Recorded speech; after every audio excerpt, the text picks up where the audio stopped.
DWJE 88.1 FM Radyo Pangasinan. Ang susunod na programa ay rated GP. GP? Ano yun? Garantisadong pampaborito! Sa programa mangiter nadalan at saray ay sa kiyaninawa tan opinyon unong adliknaan na saray umbali at saray issue yung makakapekto at bilay kawayangan tan kanupugan na balang sinansakay liknaay babalay manangilaban at kanupugan tan kawayangan at saray umbali kapaborito RJ Jimenez liknaay babalay naringalan Lunes hanggang Biyernes DWJE 88.1 FM Radyo Pangasinan liknaay babalay.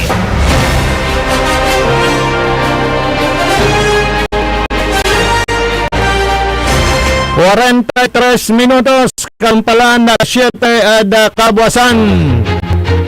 Kasumpalan niya si Katayoy kasayaw da saray manunan ni Rantugtog Pampaganad sayan kabuasan na Miyerkules. Adjala sa programa na may paruntal na saray informasyon balita. Gawa kalir-lir na luya na Pangasinan Bansan Pilipinas tandyad biyagtaw. At sa 29 lah Eda bulan Abril 2026. Jada Special Technical Engineer Dennis Palaganas. Siyempre kolob kantabayo amigo yo RJ Jimenez at your service always. Taraya balita ni Paruntal. Masulok ya sampluran na opisyal na PNP daluyag na Pangasinan. Kay bala sa Provincial Director Rental Officer arile bada pwesto inyalis dara tateng tanagagi kakin kasi. Arom nira na impormasyon na balita. Preparado la so anagawan na kalutan at dalan. Yada sa siyudad na Dagupan selebrasyon na Bangos Festival. Mayor Belen Fernandez Limad Korea. O na ne, narungalan nyo. Tinila itong Korea ay. Sige, talaran na nyo. Arom nira na impormasyon, balita na harang po. Yung lumusot na sa kamera, lumusot na sa komite, na pagtaas ng sweldo ng mga obrero. Pero naharang sinong humarang ay Socialist Triangle. Kanyan na manggawa na kilos protesta iray manggagawang Pilipino. Eda Mayo 1.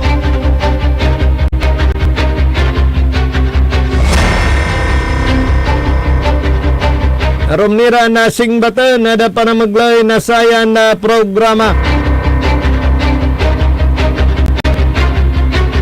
Kaya ni so idudundan na ira patatang tanagagik. Kaskasya niraya nasa laylayan. Kapigan kasi o nasinso Engineer Dennis. Iraya walad laylayan, nabagabay damo, ya.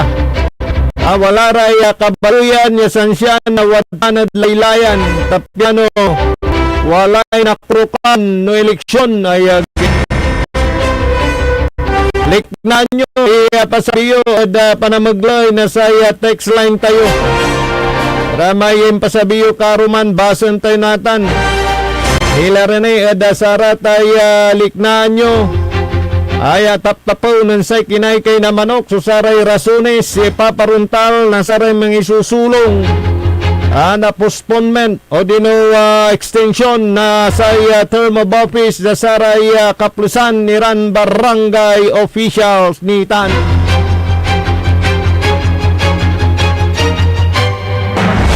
Laray gabayon ni Pasabin Liknaan, text line tayo 0945-183-4352. Aratan so abrasaan basta walang personalan, trabaho lang. Live tayo sa Facebook tayo, Tatang Tanagagi. JWGE 88.1 FM Radyo Pangasinan, Nabandagyo Kamilantan.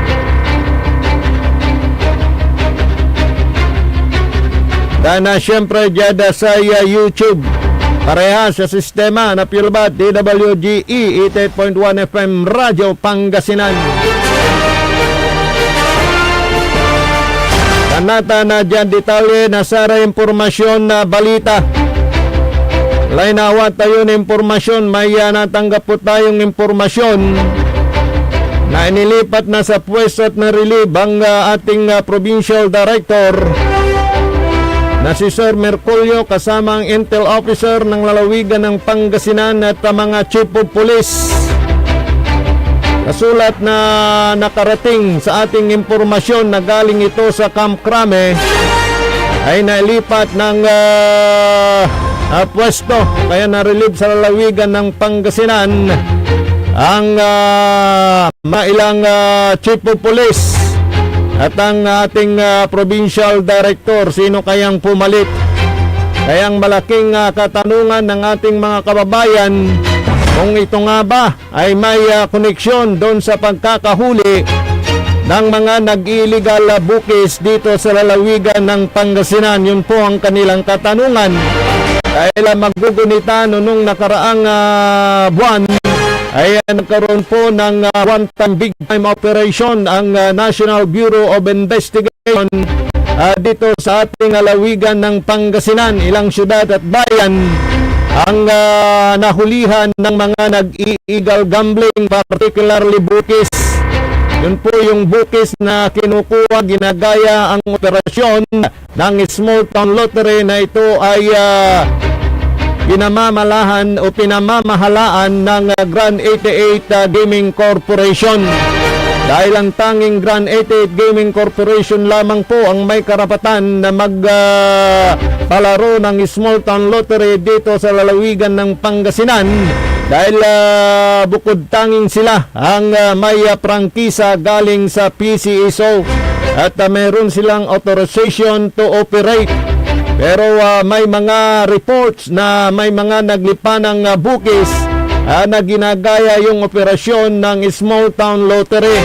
Dahil dito ay nagsagawa ng surveillance ang NBI at nung nakitaan ng katotohanan ng mga report at dahil na rin sa suwisyon o kaya request ng PCSO na sawatain itong mga illegal gambling na siyang kumukumpetensya doon sa legal na nag-operate ng Small Town Lottery dito sa lalawigan ng Pangasinan ay may mga nahuli na mga halos 200 na empleyado at kobradores o kaya kabo ng bukis dito sa lalawigan ng Pangasinan. At maalala na sila ay kinasuhan at dinala dyan sa opisina ng NBI Manila. So ito ngayon ang malaking katanungan kung ito nga ba ay konektado doon sa nangyaring one time big time na ito yung sinasabi nga nila na one strike policy. Ito'y tanong lamang po kung ito may koneksyon at alamin din po natin sa pwede nating pagkunan ng impormasyon kung ito nga ba ay may koneksyon. Dahil alam naman po natin na sa lalawigan ng Pangasinan, ang tanging legal na nagpapalaro ng Small Town Lottery ay itong Grand 88 Gaming Corporation. Maliban po sa Grand 88 Gaming Corporation, kung may nagpapalaro ng wetting o kaya nagpapataya ng dalawang pares na numero na ito ay hindi STL, ito ho ay illegal. Kaya nga ho, mag-ingat po tayo. Lalo na kayong mga kobradores, kayong mga kabo, dahil anytime baka sinusurveillance na po kayo, mahuli po kayo.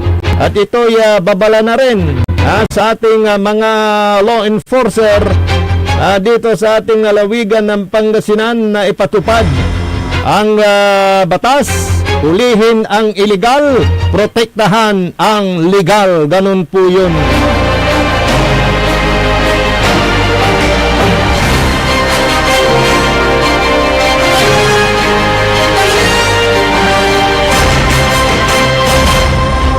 Karo manira na impormasyon na balita. Panamaglay na saya na programa.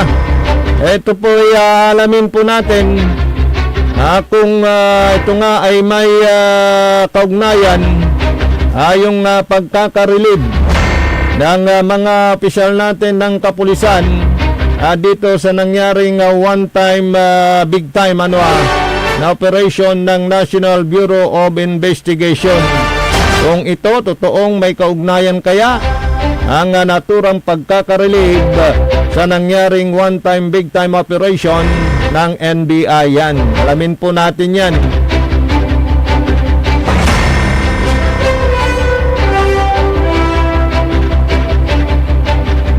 Sa mga iba pang impormasyon na balita, handang-handa na ho ang lungsod ng Dagupan bukas sa mangyayaring kalutan at dalan. Yan po sa may Divinesia Extension. Yan po sa paliko ng Lukaw papuntang Dawol. Mayroon na hong mga nakahilira na mga paggaganapan ng Bangus Festival Kalutan at Dalan. Yan na po yung pinaka-highlight actually. Marami na rin hong mga natapos na activities na may kaugnayan ho sa pagdiriwang ng Bangus Festival. Dahil pagka pumunta ka sa ibang lugar dyan sa Metro Manila, maging sa abroad, Engineer Dennis, pagka may binibiling bangus, alam mo ba ang sikat na sinasabi? Ito ba'y galing ng Dagupan? Yan. Ay yung trademark ng bangus. Pag bangus Dagupan, yan po ay masarap. Yan po ay talagang malinamnam. Yan. Na talagang hinahanap-hanap yung bangus natin dito sa lungsod ng Dagupan. At nga ay hindi lang dito sa bansang Pilipinas, maging sa ibang bansa ay sikat na sikat itong Bangus Dagupan. Kaya nga tuwing Abril 30 ay pinagdiriwang po natin ang Bangus Festival. At bago sumapit ang Abril 30, syempre may mga activities din na ginagawa patungkol dito sa pagdiriwang ng Bangus Festival. At sikat nga dito ang Bunuan Bangus. Yan. Ba't kaya sikat yung Bunuan Bangus, Engineer Dennis? Kasi daw malinamnam, matarapyak, maganggana, mataba-taba. O yun. Kaya yun ang hinahanap-hanap na bangus pag may mga bisita na nagagawi dito sa Pangasinan. Sila po ay sumasadya dito sa lungsod ng Dagupan para makatikim at kung minsan nag-uwi pa sila, bumibili sila ng bangus na dadalhin nila dyan sa Metro Manila o saan man sila papunta para may basto sila na bangus galing ng lungsod ng Dagupan. Yan. Pero may masarap din na bangus na natikman ko dyan sa galing dyan sa Sual, Pangasinan. Yung mga fish cages nila dyan, ang dami pala. O yung pinsan ko na nag-aalaga ng bangus dyan sa Cabalitian Island, good morning sa'yo. Sana makatikim uli ako ng bangus na galing sa Sual, Pangasinan. Wala yung kaibigan natin dyan na nagbibigay sa atin ng bangus, parang nakalimot na ata. Nakalimot na ata ito eh. Dahil siguro wala nang problema kaya nakalimot na Hehe. Pero sana ma-preserve yung pagkakaibigan Hindi yung kung may kailangan lang sa maalala. Arumira na impormasyon na balita. Dapat na mag-ray na sa programa na likna ay balay. Ayun pong mga liknaan ninyo mamaya dahil after my program nagbabasa ko ng mga text po ninyo kung minsan kulang yung oras. Sa ngayon yun po ay ating babasahin. Tulad na lang nung nagbigay ng kanyang reaksyon patungkol dito sa postponement o extension ng election, ang babaw daw ng rason nung senadora na susulong ng extension. No ba yan? Sabi, tuloy na lang, nandiyan na yung pera. May pundo na.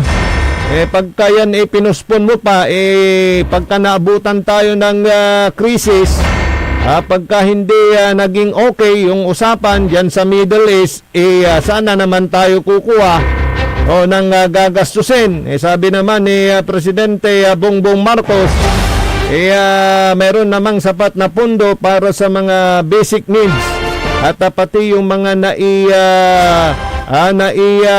budget na, may pundo po ang mga yan. So siguro yung pagdidibatihan bago maglabas ng desisyon dyan sa Kongreso, dyan sa Senado, kung ipupuspon yung barangay election. Yan, sige. Good morning sa mga nakikinig dyan sa bayan po ng Bugalyon, dyan sa Binmaloy. Good morning. At dyan po sa bayan ng Manawag. Pati na rin dito sa may Mangaldan. Lakas talaga ng radyo natin. Lalo na dyan sa Lingayen Public Market. Good morning! At syempre yung mga kaibigan din natin sa Pusurubio, Pangasinan. Dyan sa bayan ng Mapandan. Nakaw!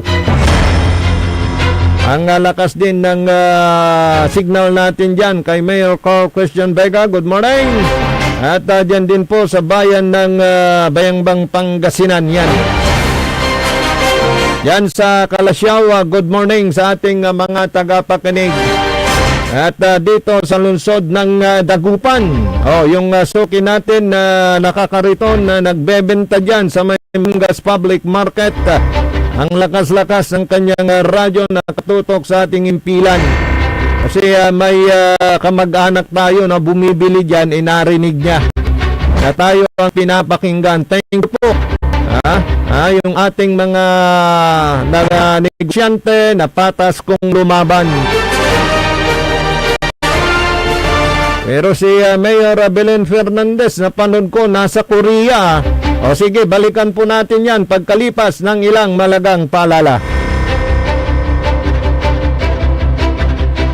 Ang puta-putang Iren Balita. Huwag niyo kong subukan. I am sorry. Kung walang kurap, walang mahirap. My God, I hate drugs. Mahiya naman kayo sa inyong kapwa Pilipino. Ang puta-putang Iren Sunata. Dami yung Son, ang puta-putang Iren Impormasyon.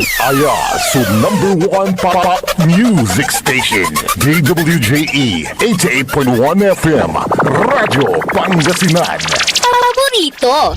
Parad aliguas, tan arangkaday kalasyaw, ang inyong lingkod sa ating bayan. Ang bawat isa ay mahalaga. Sama-sama nating itaguyod ang disiplina, malasakit, at tunay na pagbabago. Sa tulong ng inyong suporta, patuloy nating mapapalago ang ating komunidad. Malinis, ligtas, at maunlad. Isang mensahe mula kay Mayor Patrick Agustin Caraman. Kasama ninyo sa bawat hakbang tungo sa progresibong bayan.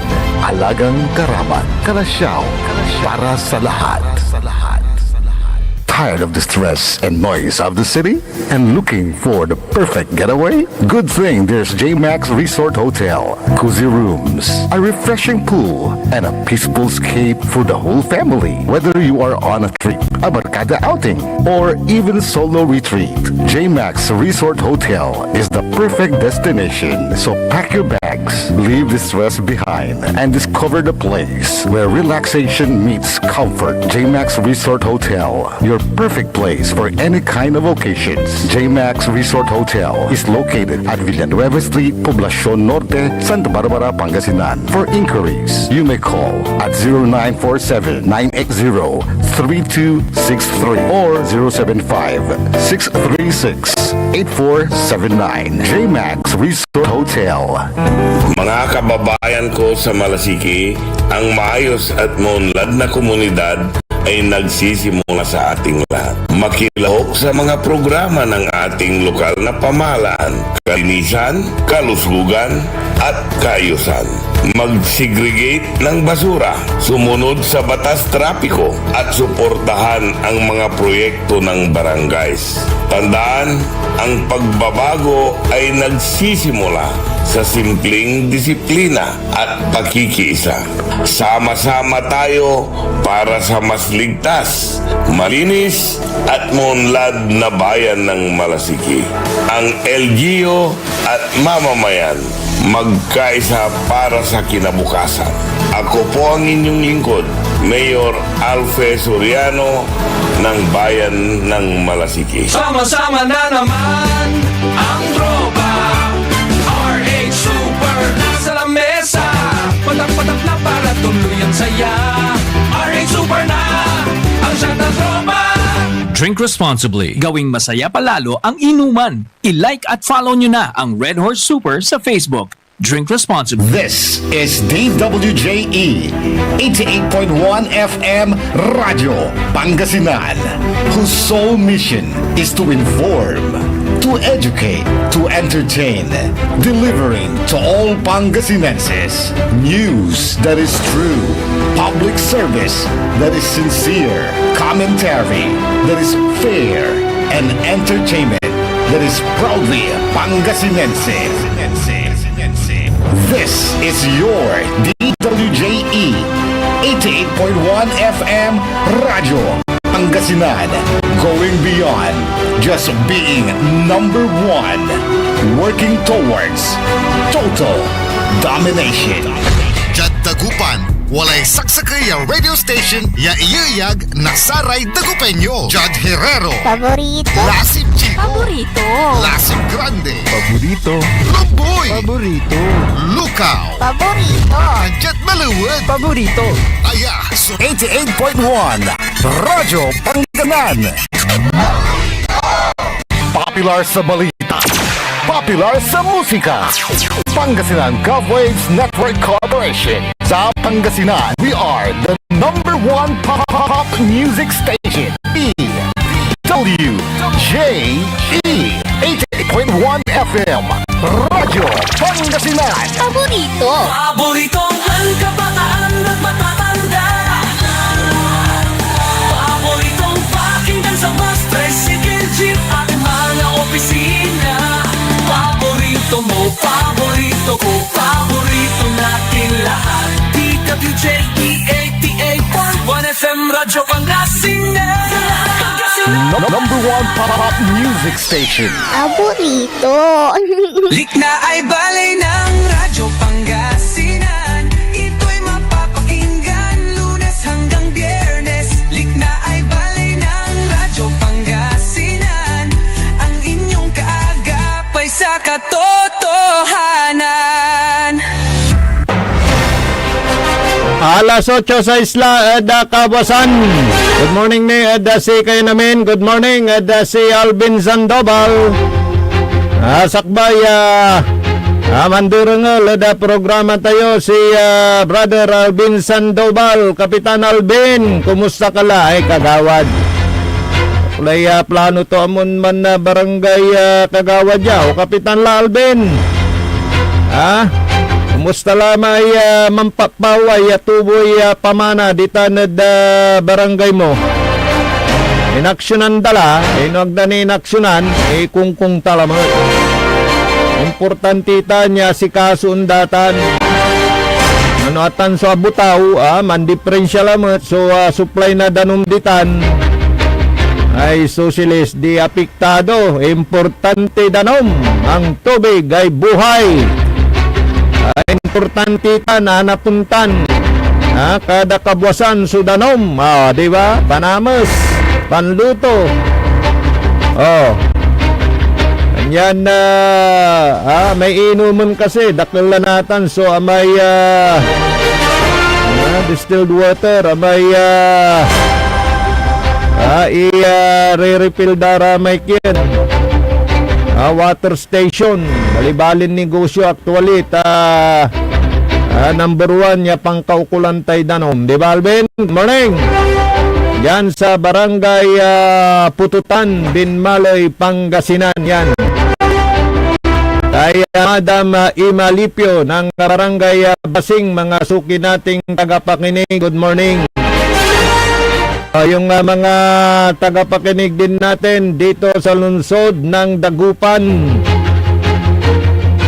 Masayang masaya ngayon dahil syempre mayroon hong mga activities connection dito sa selebrasyon ng Bangus Festival na hands-on talaga si Mayor Belen Fernandez sa mga kaganapan at hindi rin niya napapabayaan yung iba't ibang sektor. At talagang ito ay kanyang pinupuntahan kasama ang kanyang mga department heads concerned doon sa mga gusto nilang aksyonan. Iba sabi ko kanina, galing siya ng Korea. Si Mayor Belen Fernandez, nakita ko sa kanyang Facebook page, Engineer Dines, na pumunta dyan sa Korea. Si Mayor Belen Fernandez by land, di naman ng aeroplano, gamit ang kanyang service vehicle, napunta ng Korea. Tulungan yung mga residente ng Korea. Yan. Yun pala dyan sa may Bunuan, Binlok.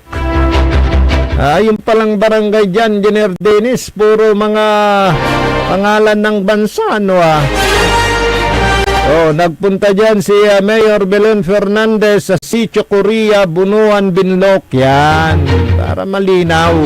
Hindi sa North Korea, South Korea, hindi dito lang sa lungsod ng Dagupan, Sitio ng Bunuan, Binlok. Yan. At syempre, kinausap yung mga residente dyan kung ano yung kanilang mga pangunahing problema para maaksyonan. At kasama niya si ang city engineer ng lungsod ng Dagupan para sa pagkukumpuni ng dapat kumpunihin siyan para hindi na nila mabaha. Parang gano'n nakita ko sa Facebook page ni Mayor Belen Fernandez. Talagang pinupunta niya, at least may aksyon.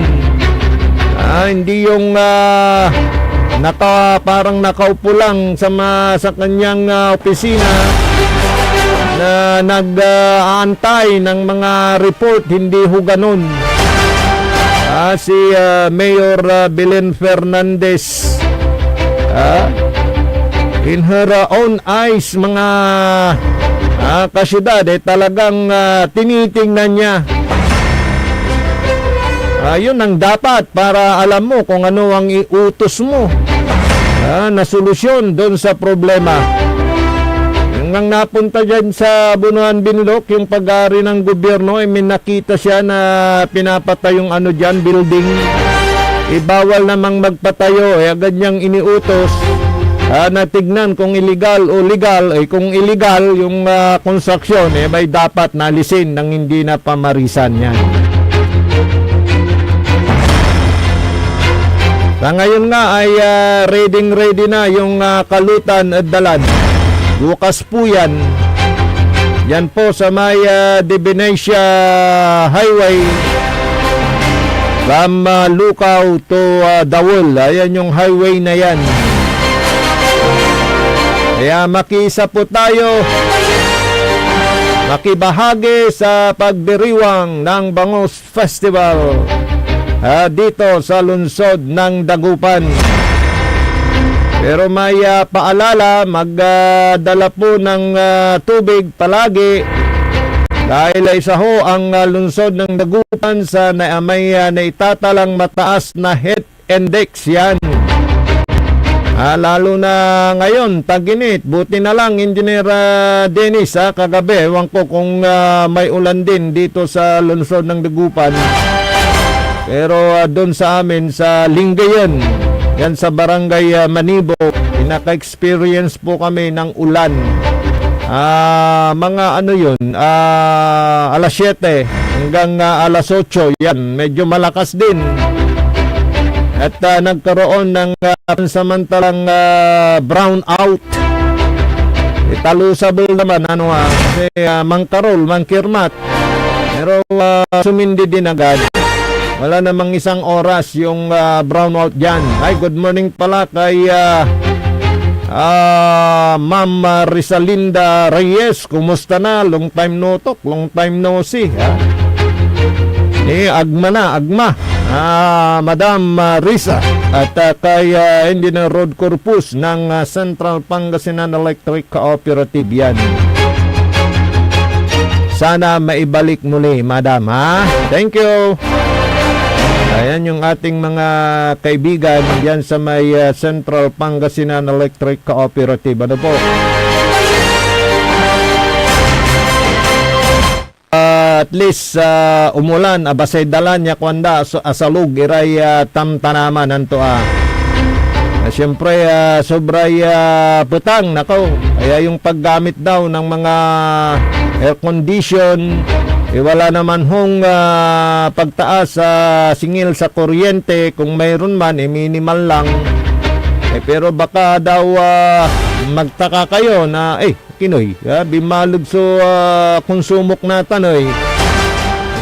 Tagay da, so singil, kuryente, kuwanyo, pakiobserba po ninyo. Baka hindi nyo namamalayan sa sobrang paggamit po ng inyong elektrisidad yan, yung mga appliances po ninyo, panahon ngayon ng tag-init, yan yung sanhi ng pagtaas ng konsumo ninyo sa kuryente yan. Pero yung nakita ko na explanation dyan sa mga samot-sari na sinisingil pala sa consumer, tignan ninyo yung resibo ninyo. Ang daming kinyacharge pala dyan, pati distribution charge, lahat ginagastusan ng mga consumer. Pati yung system loss. Ay nako, hindi ho yan ganalulugi yan to Engineer Dennis, usarayay barayay man didistribute na kuryente yan to distributor. Pagka yung binili ulang, may stilos, kinikwinta nila yan, ipinapasa pala sa consumer. Nako, ganun pala yan. May generation charge, ganun. Daming charge na ipinapasa sa mga consumer yan. Ganda yung explanation pag na-scroll ko yun, paparinig ko yun para maintindihan po ninyo. Ginagastos ang pamahalaan dyan, palaging ipinapasa sa mga consumer yan.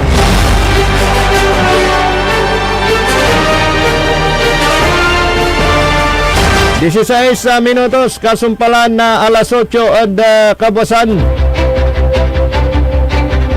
May reaksyon na karuman, nilira sa postponement na barangay eleksyon, planoon ay pigara sumangi susurehe tatang tanagagik o dino mangi propose nga si Senador Amy Marcos sa rasunto kwanto may nanreact, kaya tapaw nun say kinaykay na manok. Kaya rin ko no, na pistay inatoy, kanyan iturtayuta niya pang kanaunawa. Ay, may panunot, saray, aray, ingaran to. Aray narod bilay, walalad, biyukya bilay, tatang tanagagik. Pasanin daw ng mga mamamayan ulit yung kanilang gastusin. Di ba parang taliwas? Di ba dahil pagkapanahon ng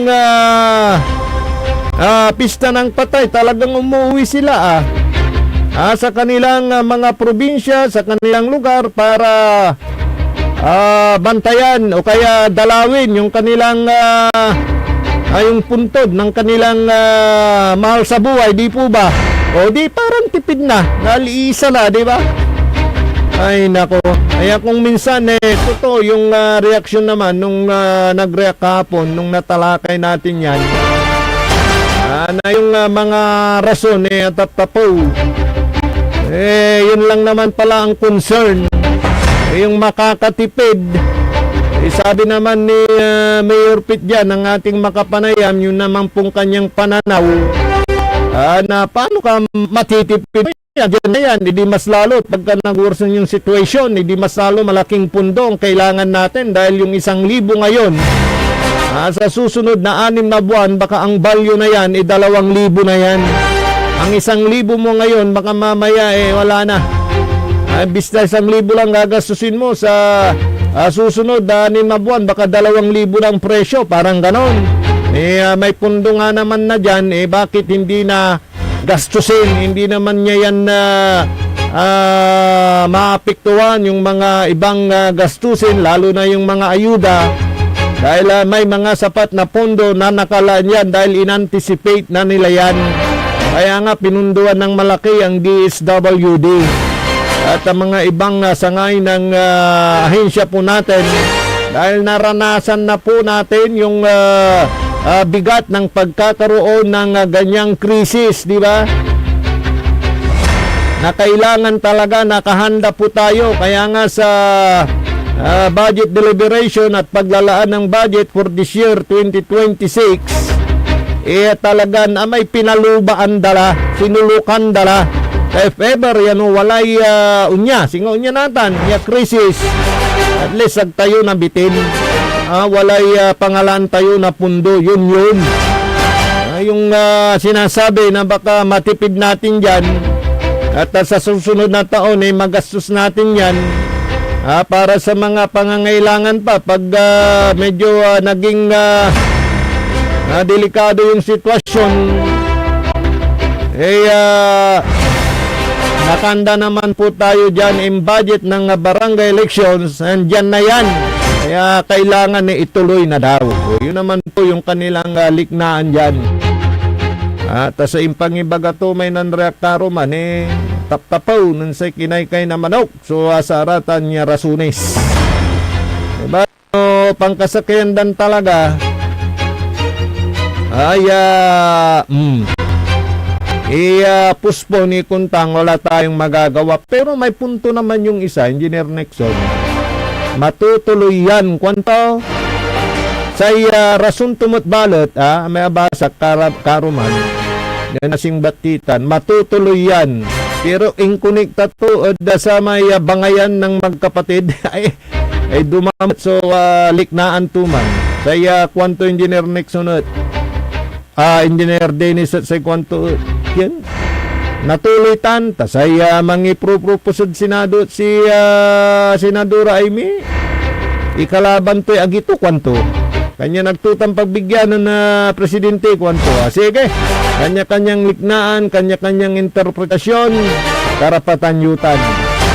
Siyempre, lapodayan programa, interaction, amin kayo, takabyangan na sa programa, tukaman so saray reaksyon nyo. Basta walang personalan, iratan indan tayo dalan.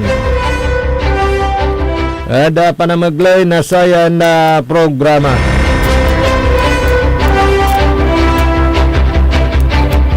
Ito naman na may liknaan dito, sabi naman niya dito, kawawa mga pulis dahil pag di sinunod utos ng taas, sila rin ang aalisin. Saan sila lulugar?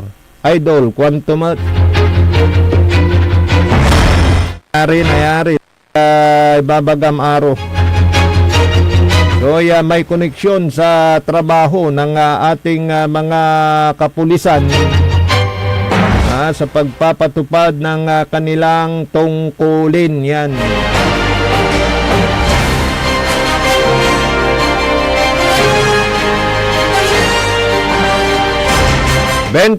minutos, kasumpalan na alas 8. Good morning, Dakinan Clarence Majumbo Bila. Oy, ang ganda ng chicks mo, Majumbo. Kita ko sa picture sa cellphone mo. Okay yun, okay. Good morning din kay Jerry Pong Jimenez. Kahit na nandyan na yan sa opisina, nakaswitch yung kanyang cellphone. Nakatune in sa ating impilan 88.1 FM Radyo Pangasinan. Sa cellphone pa lang ang linaw-linaw na ng signal natin. Sa FM radio, hanapin ninyo 88.1 FM. Jerry Pong, good morning. Ewan ko kung natuloy kahapon yung muling pagbisita ng Undersecretary ng DPWH dyan sa Binalay. Dami siyang matututunan kaya Mayor Pet Merera pag siya ang kausap. Mamaya alamin natin sa susunod na programang PEM, paninilbi ang agresibo at matapat sa bayan ng Binmalay. Yan. Susunod na po yan pagkatapos ng ating programa Likna ay Baloy. Kay Insan Philip Tigno, good morning. At kay Gaspar family yan sa may Kalit Binmalay. Yan ho sa Barangay Pulong, Paragas family, good morning. At mamaya din mapapakinggan ninyo, meron palang isang concerned citizen, yung nagbigay ng parang kitchen kay Mayor Pitt at may nakasulat doon. Mamaya kung anong nakasulat, tabayanan po ninyo.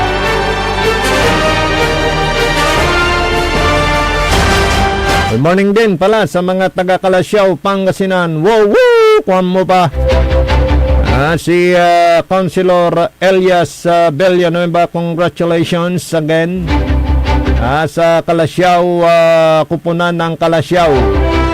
At dyan po sa may Lungos Eco Family.